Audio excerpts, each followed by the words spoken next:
On top of all of that, there's another dynamic that I'm not prepared to fully address today, but I will partially address today, and we will be asked to have to address again in 2 weeks at an upcoming board meeting. On Friday night, after the Department of Corrections had issued their order, around 11 p.m., I received a memo from Administrative Director MESTAD outlining the shape of the budget at year-end close for 2022 for the Ramsey County Sheriff's Office. And in that memo, Director MESTAD lays out that the Sheriff's Office plans to come in $2.4 to $2.6 million over budget for last year. That money was never authorized by the county board to be spent. That was never raised as a specific number that we heard in any financial reporting reviews or in a workshop in which we talked about the Adult Detention Center here. And it raises questions, including that the sheriff, both on Friday and again over the weekend, in response to quotes given by the board chair, said that for $2 million more, this would not have been an issue. Regardless of how you got the $2.4 million, I would like to highlight that the Sheriff's Office did spend $2 million beyond their allocated budget, and we are still talking about the Department of Corrections and the Adult Detention Center, meaning there's both an issue on the budget and the authority of the board relative to the Sheriff's Office about who decides spending, which is actually quite clear, and an issue of $2 million would not have solved your operational and cultural issues, because that money was spent anyway, and I'm still here laying this out to you today. And on the budget side, because history matters, in 2017, the Ramsey County Board approved $1.3 million for an additional 23 full-time equivalents to fully fund the Sheriff's Office staffing study request. I realize Sheriff Fletcher was not the sheriff at that time, but it was something we did organizationally, not because of individuals.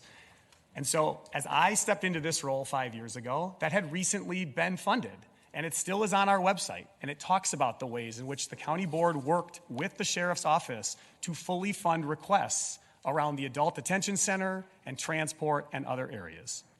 Surely things can change over time, but that staffing study was done only 5 years ago.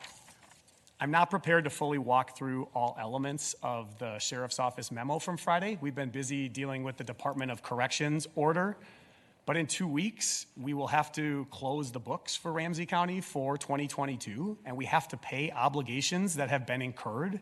And you can anticipate that I will be back with a set of recommendations that both will address the issue of needing to cover that financing alongside additional suggested controls on the programmatic and budgetary side to work with this department, this office, to ensure they are able to comply with their budget. Because as history matters, in 2017, the staffing study happened. In 2019, I came before this board and asked them for $1 million to cover the sheriff's office overspend that year. In 2020, the sheriff's office received an additional $860,000 in revenue as a part of claims related to emergency response. And that was the same year that the sheriff sued the county board, saying, you didn't fully fund my budget and you didn't take my full ask. In 2021, the sheriff again complained about his budget, and the court issued a ruling saying the county board, after hearing from the sheriff's office and fully evaluating that office alongside the rest of the county operating departments, had full authority to make the budgetary decisions that they made. They did not arbitrarily make a decision. They heard the concerns of the office, they considered them alongside other county priorities, and they made the decisions that they made. It is clear where prioritization and budget decisions get set, and the court affirmed that in 2021. And now in 2022, we have a projected overspend of $2.5 million, which also, that office received an additional $1 million this year to cover the increased costs from bargaining on the employee side to ensure that we would be competitive and able to attract and retain outstanding employees.